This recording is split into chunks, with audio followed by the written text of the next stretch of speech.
Hello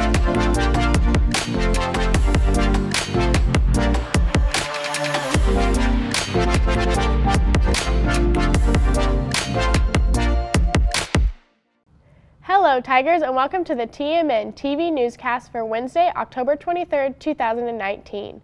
Stay tuned for the latest news at Fort Hays State University and around Northwest Kansas and the nation. I am Lauren Davis, and Jenna Hawley will be here shortly with a look at what's going on around the globe. And Haley White will fill you in on what's happening in the sports world.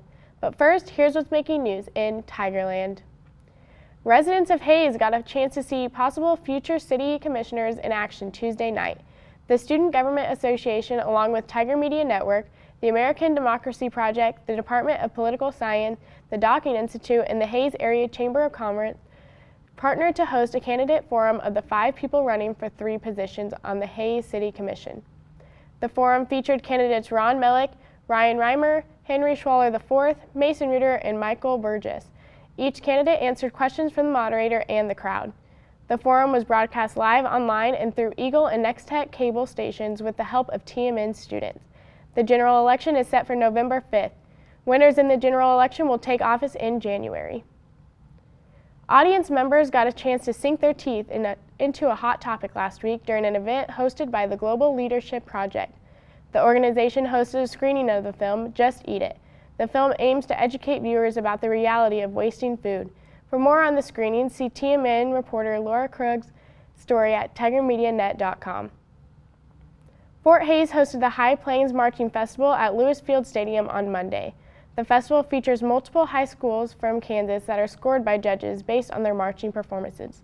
After awards were handed out, the Fort Hays Marching Band performed its show for the high schoolers to see. The annual event brings out some of the best performances from high schools in the state. A group of 5 women told a crowd Tuesday afternoon just what it takes to become successful in the world. FHSU's Center for Entrepreneurship hosted a panel focusing on local female success in the business industry as part of Women Entrepreneurship Week. The panel featured Deanna Dorfler of Dorfler's Harley Davidson, Lisa Keisner of Lisa's Custom Interiors, Donnie Fonensteel of Pop Gourmet Popcorn, Kylie Rupp of Body and Soul Day Spa, and Tammy Wellbrook, founder of Girl Twin Solution. Sarah Wazinger, President CEO of the Hays Area Chamber of Commerce, moderated the event. The panelists answered audience questions and talked about what it takes to start their own businesses. TMN reporter Elizabeth Anderson took some time out of her schedule to hit a local pumpkin patch recently. Pa's Pumpkin Patch, located south of Hays, is one of several in northwest Kansas this fall. The patch south of Hays features pumpkins, alpacas, and a corn maze, among other things. Pa's Pumpkin Patch also will feature a haunted corn maze from sundown to 11 p.m., October 26th and 27th. For more information, read Elizabeth's story at tigermedianet.com. When we return from this short break, Jenna will be here with news from around the globe.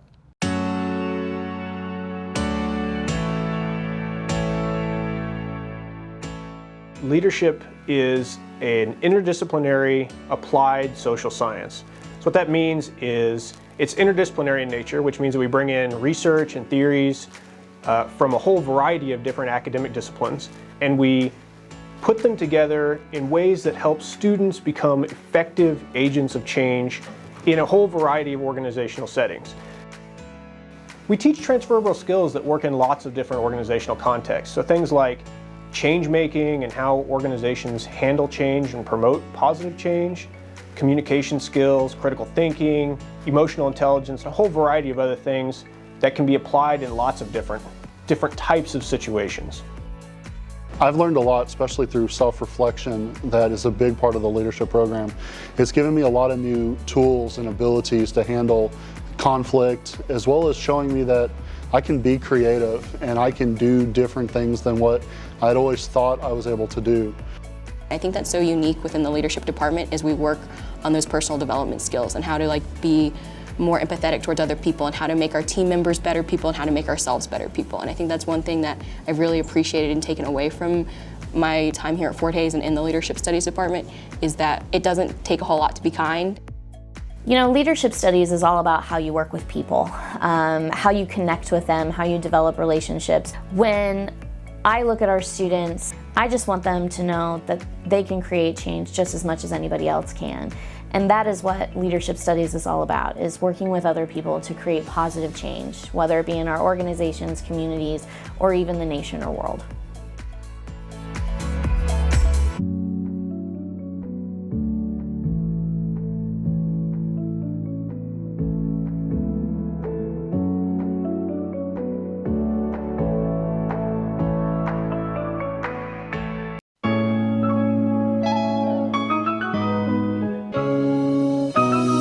My name is Allie and I'm a senior business major at Fort Hays. I love working for TMN. It has made me a more experienced photographer and really helped me professionally due to all the changing environments and the different opportunities. I've also been able to meet and talk to a lot of people, which has helped bring me out of my shell.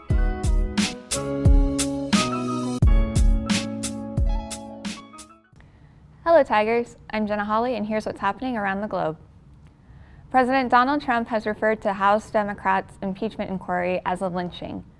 Trump claimed on Tuesday that the way the inquiry is being conducted, that future presidents will be impeached without due process or fairness of any legal rights. He tweeted, "So someday if a Democrat becomes president and the Republicans win the House, even by a tiny margin, they can impeach the president without due process or fairness or any legal rights. All Republicans must remember what they are witnessing here, a lynching. But we will win."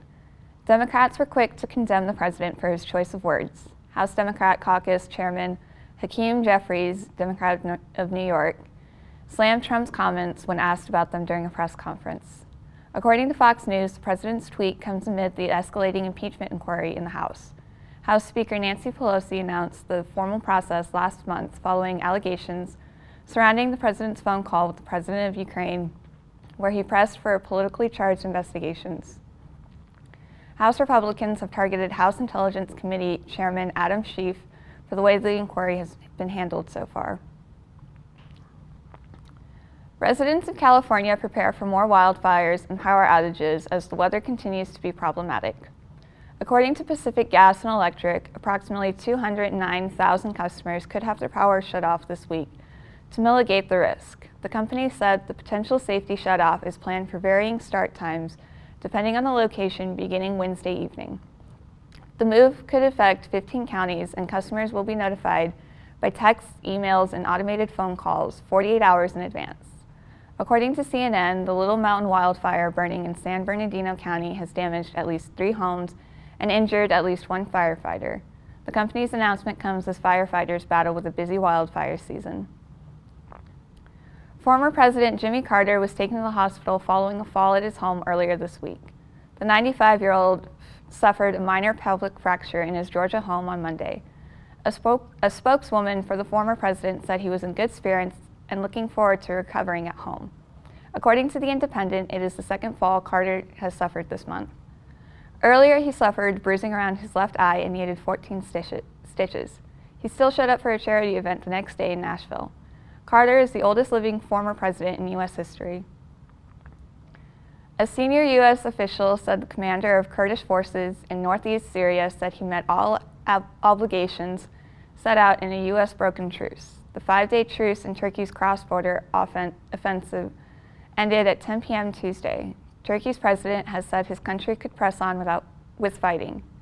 Earlier on Tuesday, he flew to Russia for talks in Syria and said hundreds of Kurdish fighters remained near Syria's northeast border despite the truce demanding withdrawal. According to Reuters, Turkey began its cross-border operation nearly 2 weeks ago following President Donald Trump's decision to withdraw American troops from northern Syria. U.S. lawmakers have criticized the decision and view it as a betrayal of Kurdish allies who have helped the U.S. fight ISIS in Syria. The U.S. withdrawal has left an open space for Turkish forces to press in from the north. British detectives will fly to the United States to interview the wife of an American diplomat suspected of killing a teen in a fatal road accident. Harry Dunn was killed after allegedly being hit on his motorcycle by Anne Sekulis. She admits to driving on the wrong side of the road near a British military base used by the United States. According to NBC News, Sekulis cooperated with police but flew back to the U.S. 3 weeks after the incident. Dunn's parents met with President Trump at the White House last week and refused his offer to meet with Sekulis. Chief Constable Nick Adderley of North Hampshire police said once visas were arranged for the officers, they would travel to the U.S. to interview the suspect. At the strike of midnight early Tuesday in Northern Ireland, abortion and same-sex marriage became legal. According to a spokeswoman for the abortion rights group Alliance for Choice, thousands of women from the North have abortions every year outside the law in their bedrooms or in England. Abortion laws in Northern Ireland were very strict, with the procedure basically banned in all cases. According to the Washington Post, women could be imprisoned not only for getting an abortion in the territory, but for seeking one.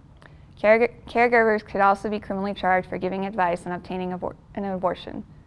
Beginning Tuesday, however, all prosecution will be dropped. Free and legal abortion services are set to be available in Northern Ireland by early of next year. That's what's happening in the news world this week. Stay tuned for a sports update with Haley White when we return.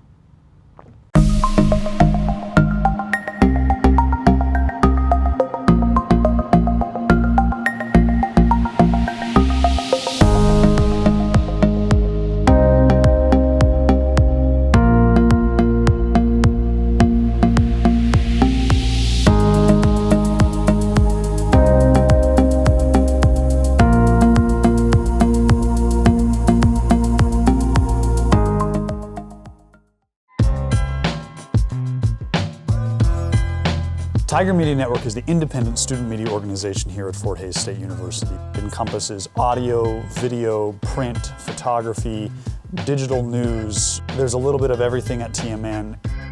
They offer so many different events, opportunities, so many different things to go out and do and learn so that you can make a more compelling story and just help develop you as a storyteller.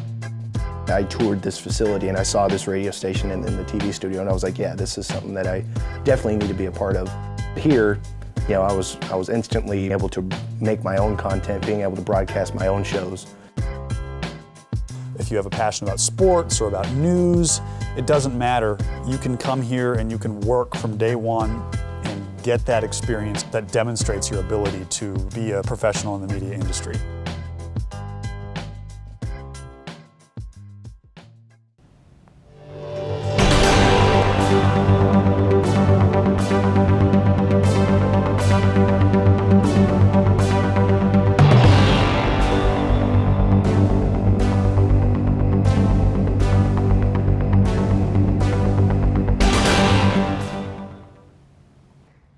Hello Tigers, I'm Haley White bringing you a sports update. FHSU football is receiving recognition of its offense after the Tigers won a thriller at Carney Smith Stadium on Saturday in Pittsburgh. Quarterback Chance Fuller and running back Corey Tutson received MIAA Football Athlete of the Week honors for their efforts in the 42-41 win over Pittsburgh State. Fuller threw for 306 yards and 4 touchdowns while completing 23 of 32 passes. Tutson finished with 130 kick return yards Saturday, with his longest being 44 yards, which allowed him to earn an average of nearly 22 yards per return. The Tigers are also back in the receiving vote section of the AFCA D2 Top 25 poll among 4 teams in the MIAA, while 2 teams in the conference remain in the top 25. The Tigers knocked Pitt State from the top 25 as the Gorillas entered Saturday's contest ranked 19th. It's a big matchup at Lewis Field once again this weekend as the Tigers face the 5-2 Nebraska Kearney Lopers, who see themselves in national headlines after the team is coming off a 24-17 win over perennial power Northwest Missouri State.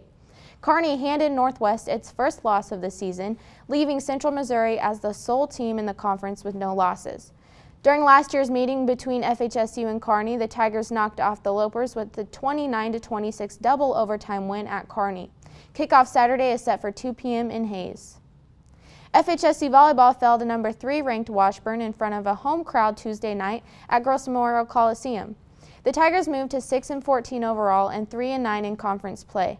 The Tigers will have a pair of matches on the road this weekend to take on Newman on Friday, followed by Central Oklahoma on Saturday. After its conference win streak was snapped, FHSU men's soccer dropped to number 23 in the latest United Soccer Coaches National Poll. The Tigers were ranked number 18 last week after knocking off Oklahoma Baptist and Southern Nazarene. However, the 4-1 loss to Northeastern State led the Tigers to drop in the poll. It is a pivotal week for the Tigers as the team will take on Harding on Thursday, who are ranked second in the GAC. If the Tigers beat the Bisons, Fort Hays will reclaim first place in MIAA play.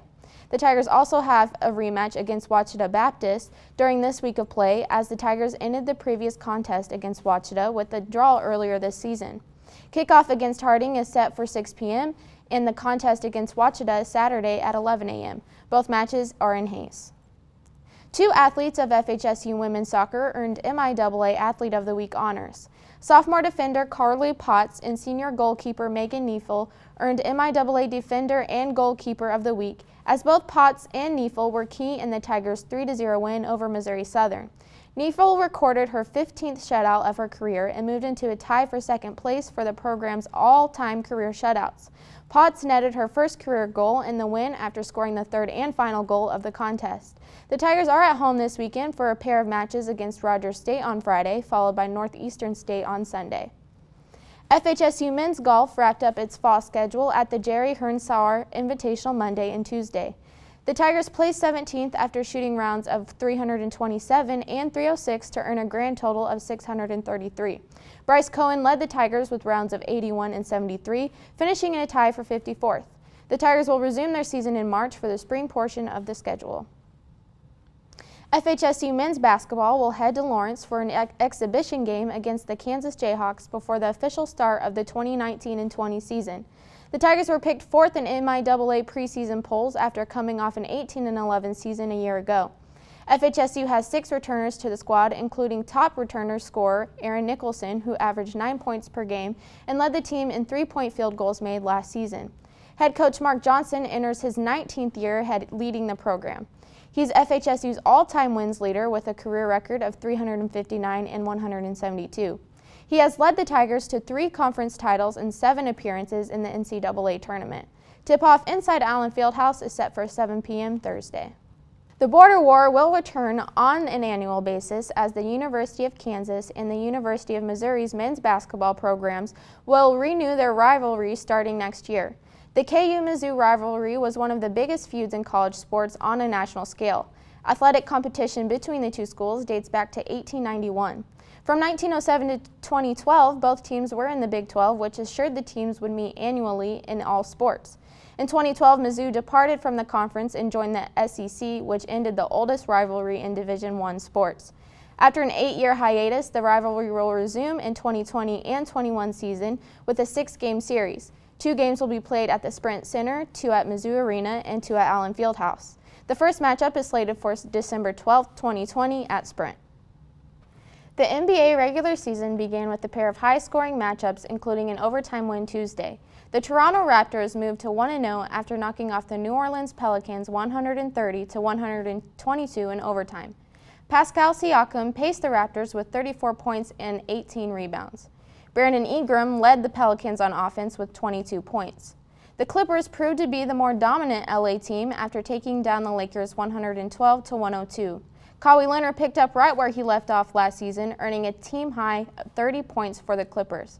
It was shooting guard Danny Green who led the Lakers on offense, as he finished with 28.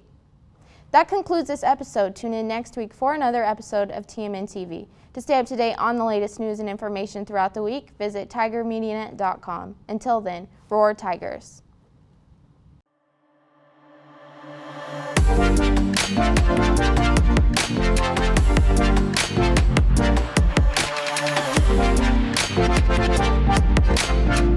back.